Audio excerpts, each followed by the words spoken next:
And last thing for you, Mr. Marceau, Joe Tessitore making his debut this past week on Raw commentaries, the play-by-play.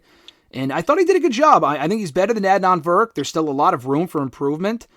He's got to show more energy and enthusiasm, I think, at certain points. But overall, I thought he was a success on Monday night. What did you think, especially as a college football guy yourself? Yeah, I thought he was good. I mean, like you said, I think he needs to – I think he's just – I mean, it's going to take some time. Like you said, the emotion, like it's maybe just his voice. Mm-hmm. Like even when he's like into it, doesn't like – it's kind of like your like typical like just like sports announcing voice. I don't even know how to say like he has emotion, but it doesn't like – it's just like he's like so deep. His voice is so deep. It doesn't. Yeah. I feel like it's harder to like kind of come out. But I think he like I said, it's his first night. I think he did well, and I think it's going to take a little bit more time, obviously. But I think for his first night, I was pretty impressed. Yeah, and I think, like I said, he's only going to get better. And, anyone's first night is always going to be a rough go. And I don't even think it was a rough go, but, like, Adnan Virk was only there for maybe 6 weeks before they got rid of him. And he just wasn't destined for that spot. I actually, and I've said this before, I like Jimmy Smith a lot. I thought the MMA style kind of was a good fit for the WWE world. With Joe, again, like I said, you know him from the football world. He's a football commentator, a football analyst or whatever. So it's a bit of a different feel in WWE when you have to show more emotion, and even just the voice sometimes is a better fit for certain sports than it is for WWE. But I think it will come over time. I rewatched the attack on Punk from Drew, and I thought he came across well in that environment, and especially as he develops more chemistry with guys like Wade Barrett and whoever his partner is after Wade goes back to SmackDown, because Michael Cole's going back to Raw in January, and Joe's going to SmackDown. So I don't know if he's going to be with Corey at that point, because Pat will be back. I don't know what the teams will look like, but I think he will, it will come naturally over time. And like I said, you can't get much worse in recent years than Adnan Virk.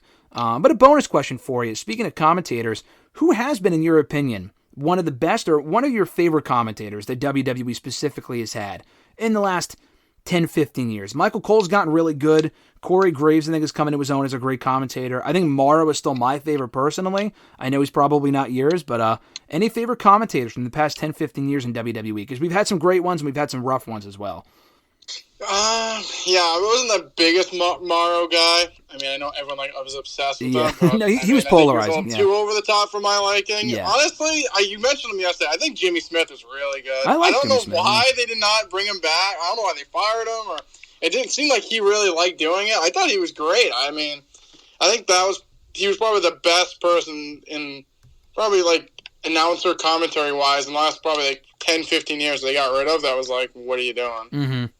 Yeah. Like, he was great. I feel like he had the right emotion. Like you said, like, the MMA to WWE's are pretty close. Like, it's similar kind of emotion. I feel like he was into it. I mean, I don't know why they got rid of him. I don't really remember when they got rid of him. Was that still around when Vince was around? Was that, Yeah, so it was when Triple H was there. I think Triple H was the one that did it. It was around the time, and, like, I think it was October of 2022 when they did this massive commentary shakeup. They brought back Kathy Kelly. Vic Joseph replaced him. And I like Vic Joseph as an interviewer. As a commentator, he wasn't the best. He was fine, but Jimmy Smith was way better. So what was the point of that? I really like Jimmy Smith. Yeah, I don't know. I like Jimmy Smith a lot. I thought he deserved more of a chance, and I don't think he was in love with WWE, but he did a good enough job. And if the biggest knock against him was that he got stuff wrong or messed shit up, I mean, dude, Michael Cole got shit wrong for 20 years, 25 years. So don't give me this shit that he's like, oh, he fucked up often. I mean, he was only there for a year and a half and not 25. And I like Michael Cole now as well, but, it took him a long time to really get as good as he is today. But, no, I would agree with that.